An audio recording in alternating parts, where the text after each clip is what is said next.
관련 내용 자세히 짚어보겠습니다. 박민영 국민의힘 대변인, 이동학 전 더불어민주당 최고위원 나오셨습니다. 어서 오십시오. 안녕하세요. 자, 일단 두 분 다 새해 복 많이 받으시고요. 새해 복 많이 받으세요. 네. 자, 긴 설 연휴가 끝났습니다. 여야가 해석한 설 민심이 크게 엇갈리던데 지난 설 연휴 동안 두 분이 직접 읽은 민심은 어땠는지부터 궁금한데요. 먼저 박 대변인님께서는 어떻게 읽으셨습니까? 그러니까 사실 지금 거의 선거 국면에 준할 정도로 무당층이 줄어들고 있는 상황 아니겠습니까? 그러니까 전 국민이 정치 고관여층화 되면서 아무래도 좀 화합을 이끌어야 될, 가족 간의 화합이 되어야 될 명절 이 밥상에서도 좀 정치적으로 과열된 양상이 있었을 것 같습니다. 사실 저희 집도 조금 그런 양상이 있었고요. 예. 그러니까 그런 모습들을 보면서 사실 좀 정당인의 한 사람으로서 저도 좀 무거운 책임의식을 느끼기도 했습니다.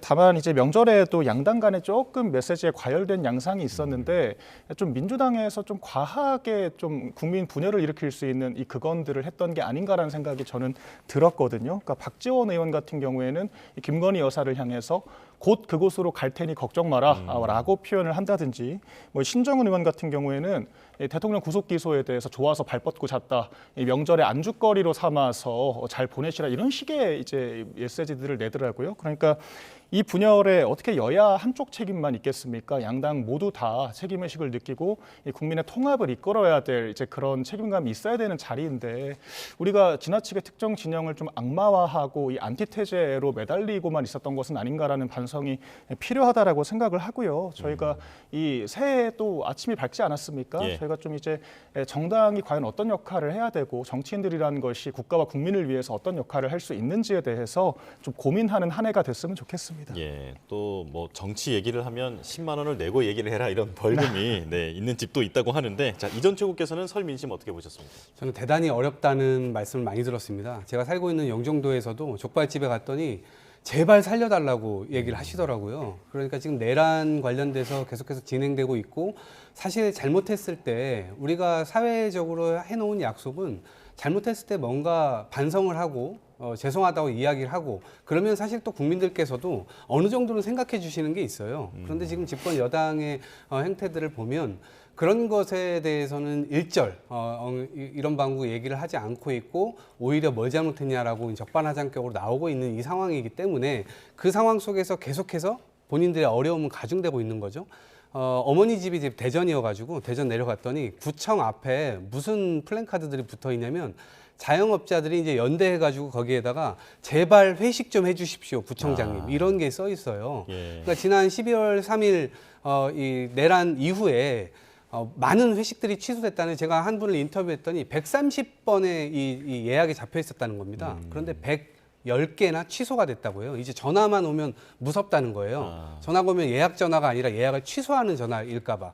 그래서 지금 이 상황이 계속되고 있는 것 자체가 굉장히 나라적으로 비극이고 국민들께서 도움이 안 되는데, 정치하는 사람으로서 그 부분에 대한 죄송함을 말씀드리고, 어찌됐건 내란과 관련된 것은 빨리 끝내고 경제 회복에 집중해달라, 이러한 목소리가 제가 들었던 요지인 것 같습니다. 예, 자, 두 분 말씀하신 것처럼 국민 통합도 그렇고 내수가 얼어붙은 것도 그렇고 시급히 해결해야 할 과제가 아닌가 생각이 듭니다.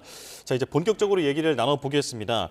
자, 윤 대통령 이제 헌재 탄핵 심판 그리고 형사 재판 두 개의 재판을 동시에 받게 됐는데, 자, 보석이나 탄핵 심판 정지 요청을 할 수 있다라는 얘기가 나오더라고요. 어떻게 보셨습니까? 그러니까 짧게만 좀 반론을 드리자면, 방금 이제 민생이 힘들다, 국민의힘이 반성을 하지 않아서 그렇다라고 하셨는데, 방금도 내란이라는 단정적인 표현을 사용하시면서 여전히 내란 상황이 마치 지속되고 있는 것처럼 좀 불안감을 저는 조성하고 있는 것은 민주당이라고 생각을 하거든요. 그러니까 이런 것들은 조금 자기 모순적인 주장을 하고 계신 측면이 있다라고 생각을 하고, 방금 질문에 답변을 좀 드리자면요. 예. 지금 현재 윤 대통령의 방어권이 정상적으로 작동하기 어려운 여건에 있다라고 생각을 합니다. 그러니까 형사재판도 거의 주 2회까지 진행을 할 수가 있고요. 지금 헌법재판도 주 2회씩 변론기일이 확정되어 있지 않습니까?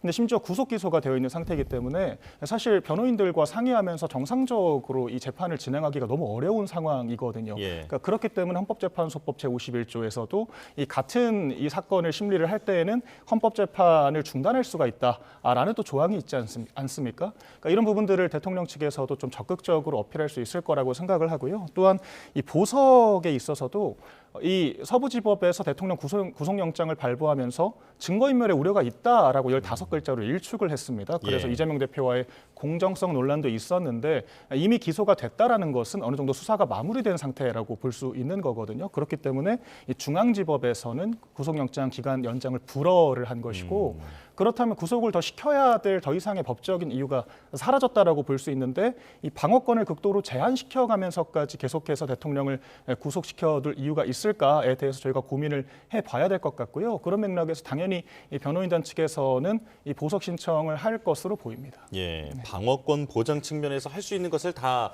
할 것으로 보인다라고 말씀을 해주셨는데요. 이전 최고께서는 어떻게 들으셨습니까? 저는 보석 같은 경우에는 형사 피고인이 당연히 자신이 가지고 있는 권리이기 때문에 신청을 할 수 있다라고 생각을 합니다. 네. 다만 이분이 지금 사법 절차를 존중하는 모습을 보이지는 않았잖아요. 그동안 계속해서 모든 사법이 다 잘못됐고 오히려 자기 자신도 속이고 세상을 속이고 세상 모든 게 다 잘못됐다라고 하는 태도와 자세를 견지를 했었기 때문에 그 부분에서 아마 이것을 풀어주게 되면 또다시 어떤 일을 저지를지 모르는 상황, 아주 불확실성으로 또 들어가지 않습니까? 그러면 사법 질서 유지 자체가 또 어려워질 거라는 판단을 아마 상식적으로 하게 될 것 같고 그렇기 때문에 보석이나 이런 걸 신청한다 하더라도 제가 볼 때는 그것을 허락해 주지는 않을 것 같고요. 그다음에 헌법재판소법 51조를 들어서 형사 재판이 진행되고 있는 경우에 이 헌법재판소의 어떤 재판을 잠시 멈출 수 있다라고 이제 조항이 있는데 이것은 심판 절차를 정지할 수 있다라고 되어 있지 하여야 한다는 또 아니에요. 그리고 대통령 권리 상태가 형사 재판 때문에 지속적으로 탄핵 심판이 뒤로 미뤄진다라고 한다면 국민 불안과 지금의 어떤 민생의 어려운 민생고는 훨씬 더 가중되는 거 아닙니까? 대한민국을 이끌어 나가는 지금 선장이 없는 상태입니다. 그 없는 상태를 더 뒤로 미루자라고 하는 주장이 있기 때문에 아마 그 주장도 저는 기각될 것이라고 생각합니다. 예. 자, 다음 얘기 넘어가 보겠습니다. 그런데 국민의힘에선 헌법재판소와 지금 야당 사이에 어떤 유착 의혹을 제기하고 있는 상황인데 워딩을 그대로 좀 소개를 해드리자면 권성동 원내대표가 민주당과 우리법 연구회 출신 법관들의 정치사법 카르텔이 있다라고 얘기를 했습니다. 자, 그 전에는 또 문영배 소장 대행과 이재명 대표의 친분 관계를 문제 삼기도 했었는데, 자, 헌법재판관의 편향성에 대한 논란을 지금 제기하고 있는 상황입니다. 자, 대변인님께서는 어떻게 보고 계십니까? 그러니까 사실 이 법관들 중에 약 3% 정도밖에 안 되는 우리법 연구회 출신들이 이 법관들의 요직을 다 차지하고 있는 상황입니다. 이것이 문재인 전 대통령이 임명했던 김명수 전 대법원장을 중심으로 사실 승진을 할 수 없는 사람들을 몇 단계씩 계속 승진을 시키면서 이런 사태가 벌어진 거거든요. 그러면서 우리법 연구회 출신들이 이 대법원뿐만 아니라 이 헌법재판소까지 장악을 하면서 사실 우리 사법체계 전반을 장악을 하고 있는 상태입니다. 그러니까 지금 논란이 되고 있는 문영배 재판관과 임미선 재판관 모두 우리법 연구회 출신이고요. 또한 민주당에서 지금 임명을 강행해야 한다라고 이야기를 하고 있는 마은혁 재판관도 사실 우리법 연구회의 행동대장이라고 평가를 받고 있거든요. 그러니까 사실상 사법부의 하나회 개념으로 이게 돌아가고 있는 것인데 과연 이제 우리 국가적인 국민적인 이 판결을 이끌어야 될 사법부가 그러니까 삼권 분립의 중심 축을 또 하나의 축을 차지하고 있는 사법부가 이렇게 3%밖에 안 되는 특정 소위 개파에 휩쓸려서 정치적 판결을 하는 것이 과연 정당한가라는 문제 제기를 저희가 하고 있는 것이고요. 또한 이 문영배 재판관 같은 경우에는 지금 단순히 그런 정파성의 문제를 떠나서 국가관이라든지 아니면은 사실 뭐 세월호 그 음모론을 또 추종을 하는 뭐 그런 글들을 올린다든지, 그러니까 사실 유엔군에 대해서도 뭐 이렇게 마치 점령군 취급을 하면서 북침을 옹호하는 듯한 또 그런 얘기들을 또 했었거든요. 이제 예. 본인은 북한을 지칭한 거다라고 해명을 하고 있지만 상당히 궁색한 변명으로 저희는 보이고, 그러니까 사실 이런 분들이 어떻게 헌법재판관 6년 임기를 채워가면서 있는지 그 자체에도 상당히 의문스러운데 지금 당장도 막 동생이 이 윤 대통령 탄핵을 주도하는 그런 시위를 주도하는 위치에 있는 사람도 또 이제 임미선 재판관인 상태고, 이런 것들을 봤을 때 과연 이 공정한 판결이 이루어질 수 있겠냐라는 당연히 의구심이 생길 수밖에 없는 것이고요. 또한 이 헌법 재판이라는 것은 우리 헌법 정신이라는 것은 어떤 국민의 통합과 화합을 이끌어야 될 책임이 있는데 이렇게 편향된 재판관들이 답정너식으로 이렇게 판결을 했을 때 과연 국민 통합이 이루어질 수 있겠느냐, 이런 또 걱정이 될 수가 있죠. 보란 듯이 이 이진숙 방통위원장에 대해서 4대4 이틀 일한 방통위원장을 4명이 파면 결정을 하지 않았습니까? 모두 다 문재인 전 대통령과 김명수 전 대법원장이 임명한 헌법재판관들이었습니다. 그러니까 자신의 정파적 색깔을 너무도 적나라하게 보여주고 있다라고 생각을 하고요. 여기에 대해서는 저희 국회에서도 당연히 견제를 해야 한다라고 생각을 합니다. 예, 자 어떻게 들으셨습니까?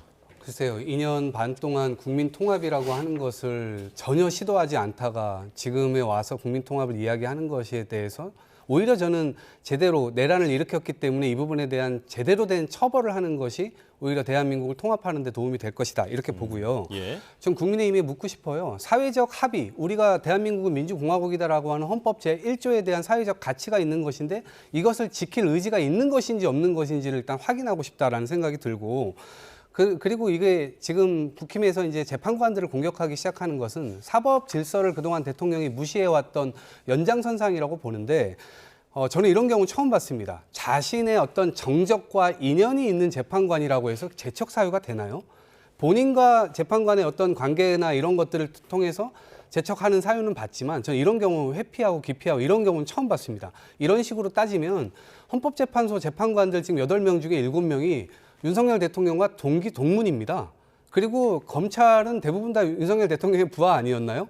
그러니까 여러 가지로 그렇게 공격을 하기 시작하면 굉장히 많은 사회에 우리가 기능하고 있는 대부분의 국가기관들의 신뢰성을 잃을 수밖에 없는 겁니다. 그런 차원에서 보면 민주공화국이라고 하는 가치가 과연 지켜질 수 있을 것이냐, 혹은 사법질서 체계, 그다음에 법치를 굉장히 강조해 오셨는데 과연 그 법치가 앞으로 지켜질 수 있겠느냐, 이런 것에 대한 문제 인식이 같이 따라올 거라고 보고요. 예. 이렇게 계속 가면 지금 사회가 유지되기가 어려울 겁니다. 그래서 그런 공격은 좀 자제해달라 이런 말씀 드리고 싶습니다. 네네. 자, 그런가 하면 윤 대통령이 오늘부터는 구치소에서 일반 접견이 가능해졌습니다. 지금 국민의힘 여당 의원들 몇몇이 방문할 예정이다. 그리고 전현직 참모들도 방문할 것으로 보인다. 이런 보도가 나오고 있는데 혹시 좀 들으신 내용이 있으실까요? 네, 좀 짧게만 반박을 드리자면 네. 사실 계속해서 내란을 저질렀다라고 단정적인 표현을 사용하고 계시잖아요. 또한 이제 민주당 출신 법사위원장 정청래 위원장도 윤석열은 사형을 당할 것이다. 이런 식의 그건을 쏟아부으면서 마치 입법부가 사법부까지 다 장악하고 있는 것처럼 민주당이 이렇게 행세를 하는 것 자체가 오히려 더 사법 질서를 어지럽힌다라는 생각이 개인적으로 들고, 이 재척 사유가 안 된다라고 하셨는데 이미선 재판관 같은 경우에는 이 이촌 이하 가족 재판은 재척할 수 있다라는 조항에 따르면 사실 재척 사유가 되는 거거든요. 그러니까 그런 측면에서 저희가 다 동문들이지 않냐라는 식의 물타기랑은 전혀 다른 사안이다라고 제가 말씀을 드리고요. 예. 또한 이 대통령에 대한 접견이라는 것이 사실 이 공수처에서 가족 접견까지 금지하는 식의 또 이 비인도적인 모습들을 보이지 않았습니까? 그러니까 소위 이석기의 내란 공모 사태에서도 내란 사태에서도 가족 접견까지 막지는 않았는데 현직 대통령한테 좀 지나친 조치들을 취했다라는 문제의식이 있었던 것이고요. 또 저희가 지도부 차원에서 직접 간다라는 것은 아니고 아무래도 정치적 관계 이전에 모두 다 인간적인 관계들도 있는 게 아니겠습니까? 특히 권성동 원내대표 같은 경우에는 저희가 자체 특검을 발의하면서도 이 인간적인 관계를 말씀을 하시면서 이 눈물을 또 흘리기도 하셨었고요. 그러니까 네. 그런 측면에서 저희가 대통령에 대한 접견까지 또 지나치게 의미 부여해서 공격할 필요가 있겠는가 이런 생각이 들고요. 그러니까 윤 대통령이 사실 가족이라고 해봐야 그러니까 모친 한 분과 이 김건희 여사 정도밖에 없지 않습니까? 그러니까 자녀도 없이 반려동물들에게 의지하며 살아가시는 분이기 때문에 저희가 이런 접견까지도 다 정쟁화를 하는 것 자체는 좀 부적절해 보인다. 저희가 정치를 하더라도 이 인간적인 좀 도리와 좀 예우는 지켜가면서 하는 것이 맞다라고 생각합니다. 예, 이전 최고께도 지금 박 대변인이 말씀하신 내용에 대한 반박 네. 예, 기회도 좀 드리고 네. 예, 그리고 지금 이 접견에 대해서도 의견을 여쭤볼게요. 그러니까 내란에 관해서 문제 제기를 하시는 것에 대해서는 뭐 이해는 합니다만 저는 제가 그 영상으로 봤거든요. 군인들이 유리창 깨고 국회를 짓밟는 모습을 제가 봤거든요. 제가 내란이라고 단정 지을 수가 있습니다. 제가 봤기 때문에요. 아마 많은 국민들께서도 그 모습을 보면서 과연 민주공화국이 맞는가 이런 부분에 대한 의문을 굉장히 가졌을 법하고요. 그리고 내란 이후에 지금 어찌 보면 지금 이제 뭐 접견을 가신다는 것 자체가 뭐 인간적인 도리 아니냐라고 사실은 물타기를 하는 것 같은데 저는 이러면서 사실은 구급파들이 지금 주류화되는 과정이라고 봐요. 오히려 한국이 선거제도 자체가 소선거구제이기 때문에 국힘과 민주당이 있기 때문에 극우파와 극좌파가 주류로 오는 데 있어서의 장벽 역할을 전 한다고 생각을 했었거든요. 네. 그런데 지금 이 윤석열 대통령을 통해서 구급파들과 연결이 되고 있고 부정선거를 얘기하고 있고 그다음에 이들이 그대로 지금 사법 질서를 부정하면서까지 서부지법 난동 사태까지 벌인 것 아니겠습니까? 그것이 일부 이 국민의힘 의원들과 또 결탁이 되고 그러다 보니까 결국에는 지금 극우파들이 지금 저는 주류화되는 과정에 있는 것 아닌가. 오히려 국민의힘 의원들이 적극적으로 지금 그것을 활용함으로써 오히려 국가 질서를 굉장히 어지럽히는 것이 아닌가. 그리고 잘못된 시그널을 계속 준다. 사실상 빨리 손절하는 게 맞는데 손절을 하지 않고 계속해서 관계가 있는 것처럼 한단 말이에요. 그러니까 과연 민주공화국을 함께 하고자 하는 그런 마음이 있는가? 저는 여기에 굉장히 큰 의문이 들어요. 예. 이런 식으로 따지면 과연 앞으로 법질서나 이런 것들을 과연 누가 지킬 수 있을까? 법질서 체계 내에서 선거를 함께 할 수 있을까? 이런 것에 대한 의문이 계속 따라붙는 겁니다. 아마도 국민들께서는 그 부분이 계속해서 이 걱정이 되지 않으실까 싶습니다. 예.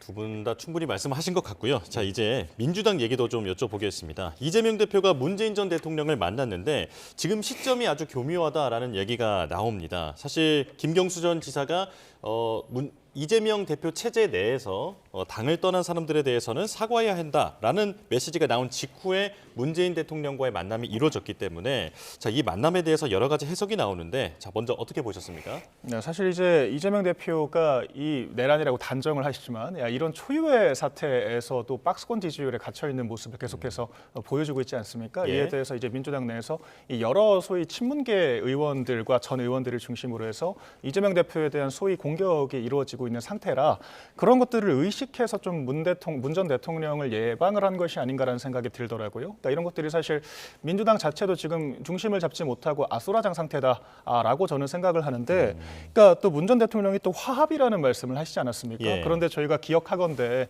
그 누구보다 적극적인 갈라치기, 의사와 간호사를 갈라치기 하고 남성과 여성을 갈라치기 하는 방식으로 국론을 철저하게 분열시켜서 그 임기 말까지 40%대 지지율을 유지하고도 정권 교체를 당한 것이 문재인 전 대통령이거든요. 그러니까 이런 분들이 화합을 얘기하는 것 자체가 넌센스라고 생각을 하고, 그러니까 문재인 전 대통령이 화합을 얘기하면서 마치 당내에서도 이제 이재명 대표 중심으로 뭉쳐야 한다는 식의 메시지는 냈지만 저는 이 두 사람 간의 앙금이 그렇게 쉽게 사라지진 않을 거라고 생각을 합니다. 이런 것들이 이제 만약에 조기 대선이 도래한다라고 하면 더 적극적으로 비화될 수밖에 없다라고 생각을 하고요. 그러니까 결론적으로는 이재명 대표가 확장성을 전혀 보여주지 못하고 있는 상태이기 때문에 민주당 입장에서도 당연히 이재명 대표로 과연 선거를 이길 수 있겠는가라는 의구심이 커질 수밖에 없고, 그럴수록 이 소위 친문학살로 입지를 잃었던 이 친문계가 이 정치 활동을 할 수 있는 이 공간 자체가 더 넓어질 거라고 저는 생각을 합니다. 예, 통합의 행보로 보이긴 하지만 아주 박한 평가를 내려주셨거든요. 자, 이전철 교께서는 어떻게 말씀하시겠습니까? 일정 부분 아픈 지적이지만 좀 받아들일 대목은 있다고 봅니다. 앞으로 이제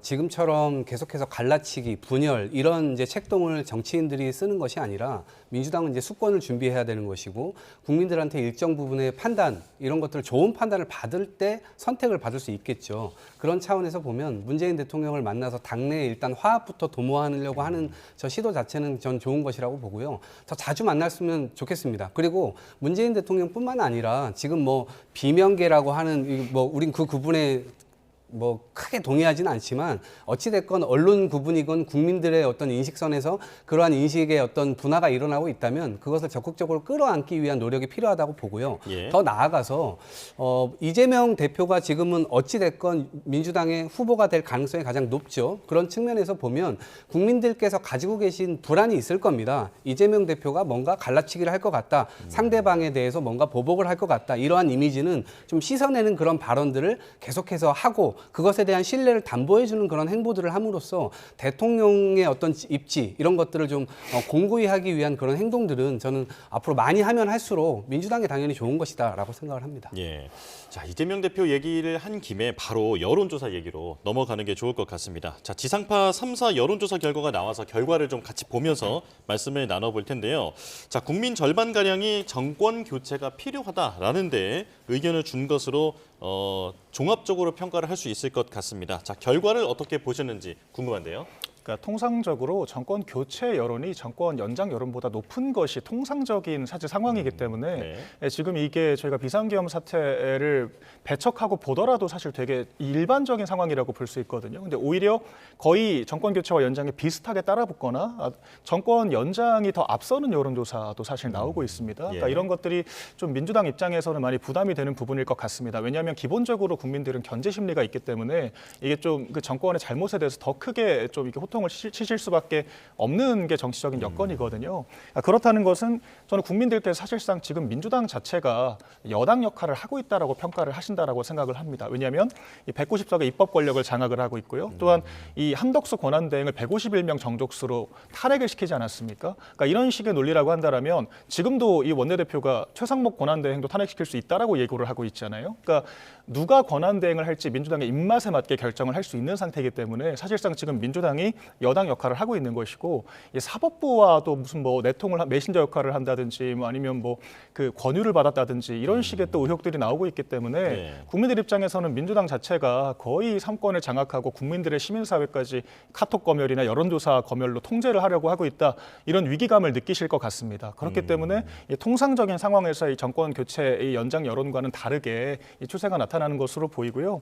그러니까 이 상황 자체가 민주당이 전 이재명 대표의 확장성 문제도 있지만 민주당이 지금도 사실 정말 국가와 국민을 위한 정치를 하고 있는지 아니면 그냥 민주당이 집권하기 위해서 이 탄핵의 속도만 내고 있는 것인지 그러니까 이런 부분들을 좀 고민을 해봐야 한다라고 생각을 합니다. 결과적으로 안티테제로만 집권할 수는 없는 거거든요. 수권 능력을 입증을 해야 되는 것이기 때문에 왜 국민들이 민주당을 뽑아야 될까? 왜 이렇게 더 불안을 더 부추기는 권한대행들을 줄탄핵을 시키면서 이런 정당을 지지해야 하는지에 대해서 민주당 스스로가 좀 고민을 해볼 부분인 것 같습니다. 네, 정권 교체 의견이 높은 것 자체도 일반적이다라고 말씀을 해주셨고 그리고 오히려 탄핵을 반대하는 여론이 생각보다 높은 점에 대해서 민주당이 생각해볼 지점이 있다라고 말씀을 해주셨거든요. 어떻게 들으셨습니까? 글쎄요, 그 지금 탄핵 이후에 거의 2달 가까이 지나고 있는 상황인데 국민의힘에서 일정 부분 여론에 대해서 계속해서 구급파들을 가운데로 끌고 오면서 일정 부분의 여론 작업이 전 힘을 얻은 것이 아닌가 이렇게 생각을 하고요.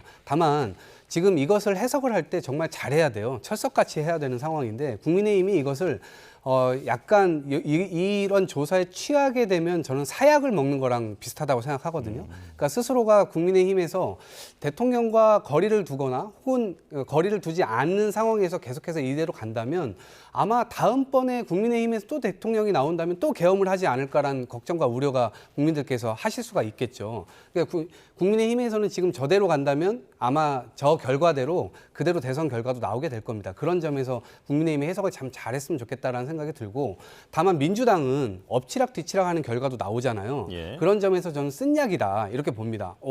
한간에서는 이렇게 완전히 일방적으로 민주당이 높게 나와야 되는 것 아니냐. 그런데 계속 엎치락뒤치락 하는 결과가 나오는 건 민주당의 무능 아니냐라고 얘기를 하시는데 저는 이것도 결과적으로는 우리에게 주는 쓴 약이다라고 생각을 하고 민주당이 개선해야 될 것은 무엇인가 이런 것들에 대한 당연히 돌아볼 지점이 있다라고 생각을 하고요.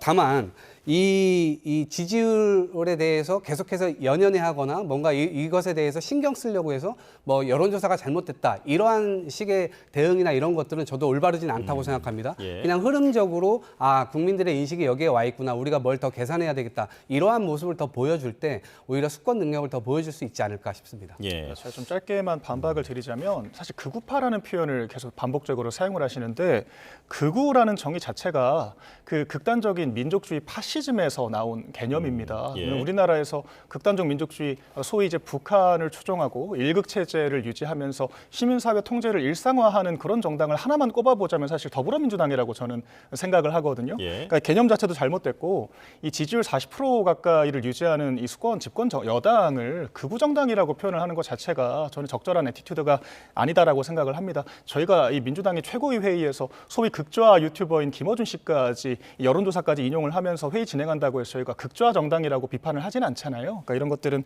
좀 최소한 지켜주셔야 하는 부분이라고 생각을 하고 예. 그러니까 이재명 일극 체제로 운영되는 민주당은 사실 이미 사약을 들이킨 꼴 아닌가요? 그러니까 오히려 뱉어내야 되는 입장인 건데 국민의힘이 또 비상계엄을 할 수가 있다. 민주당은 190여석을 가지고 있기 때문에 해제라도 할 수 있죠. 이재명 대표가 비상계엄을 하게 되면 국민의힘은 해제조차 할 수가 없습니다. 그런 불안과 공포감이 훨씬 클 거라고 생각합니다. 예. 숫자 이면을 봐야 한다라는 데는 이제 두 분 다 의견이 동의하는 것 같고요. 어느 쪽에는 이제 사약이 될 수도 있고 쓴 약이 될 수도 있다라고 말씀을 해주셨습니다. 자, 자연스럽게 차기 대선주자 선호도 이 여론조사로 넘어가야 할 것 같은데요. 자, 이재명 민주당 대표가 계속해서 1위를 지키고 있는 상황에서 30%를 넘기는 결과가 연이어 나오고 있습니다. 지금 보시는 것처럼 35%가 나오고 있는데 자, 그런데 2위가 지속적으로 김문수 지금 장관 전관이 나오고 있다는 말이죠. 자, 이거는 이전 최고께 먼저 여쭤볼게요. 어떻게 읽고 계십니까? 그러니까 저 표가 보여주는 게 저는 극우파가 지금 득세하고 있는 국민의힘의 현실을 보여주고 있는 거다 이렇게 보는 거거든요. 내각들이 전부 다 국회에서 사과를 하라고 할 때 유일하게 사과를 안 하신 분이에요. 우리가 잘못한 게 뭐냐라고 지금 오히려 되묻는 꼴이거든요. 그런 상황에서 당연히 저런 분이 높은 득표를 받으니까 저분이 그러면은 실제 후보가 될지 안 될지 모르겠으나 지금으로선 가능성이 가장 높죠. 그러면 저 태도와 이 자세를 그대로 견지를 할 텐데 그러면 계엄하겠습니다라는 얘기가 똑같습니다. 그렇기 때문에 국민들이 그것에 대한 불안을 거두시진 않으실 것이라고 보고 다만 저렇게 나온다 하더라도 민주당의 입장에서는 어찌됐건 지금까지 분열과 어떤 반목과 이런 정치, 그러니까 지금 경제가 완전히 망가져가는 가운데에서도 국민의힘이 이런 경제 책임이나 이런 것들을 느끼지 못하고 그런 책임성 있는 모습도 보여주지 못하고 있단 말입니다. 그러면 이런 가운데 민주당이라도 지금 다수당이고 민생을 신경 쓰는 그런 모습 계속해서 보여준다면 전 충분히 국민들의 어떤 선택이나 이런 것들을 지금보다 훨씬 더 높게 받을 가능성이 있다 이렇게 봅니다. 예, 이재명 다음 김문수. 자, 지금 네. 어떻게 보고 계십니까? 그러니까 오히려 이재명 대표의 일극 체제로 움직이고 있는 민주당이야말로 사실 지금 좀 우려를 해야 되는 상황이라고 생각을 하는 것이, 그러니까 김문수 장관이 15% 얻고 있지만 본인이 출마 선언도 한 적이 없고 저희 당에서 그렇게 뭔가 뭐랄까요 지도부의 입지라든가 이런 것들이 전혀 뭔가 드러난 부분들이 없거든요. 그러니까 저희는 사실 경선을 통해서 여러 후보들이 지금 또 득표를 하고 있지 않습니까? 예. 지지를 받고 있기 때문에 자정될 여지가 충분히 있다라고 생각을 합니다. 뭐 확장성이라든지 어떤 민생 공약이라든지 여러 가지 평가를 통해서 자정될 여지가 있는데 지금 민주당은 자정될 여지 자체가 없지 않습니까? 그렇기 때문에 제가 소위 극우나 이 일극 체제의 위험성을 얘기를 한다라고 하면 국민의힘이 아니라 이 민주당이 하는 것이 맞다라고 말씀을 드린 것이죠. 만약에 저 중 한 사람이 후보가 된다라고 해도 이 당내 이제 여러 지분들을 나눠 가지고 있는 형국이기 때문에 충분히 당내에서 견제가 가능한 구도입니다. 저희는 구심점이 없다라는 것이 오히려 유연한 장점이 될 수도 있는 것인데 과연 민주당은 그런 유연한 모습을 보여줄 수 있는 것일까? 이에 대한 국민들의 의구심을 해소해 줄 필요가 있을 것 같습니다. 예, 알겠습니다. 자, 두 분 말씀 여기까지 듣겠습니다. 박민영 국민의힘 대변인, 이동학 전 더불어민주당 최고위원과 함께했습니다. 두 분 고맙습니다. 좋습니다.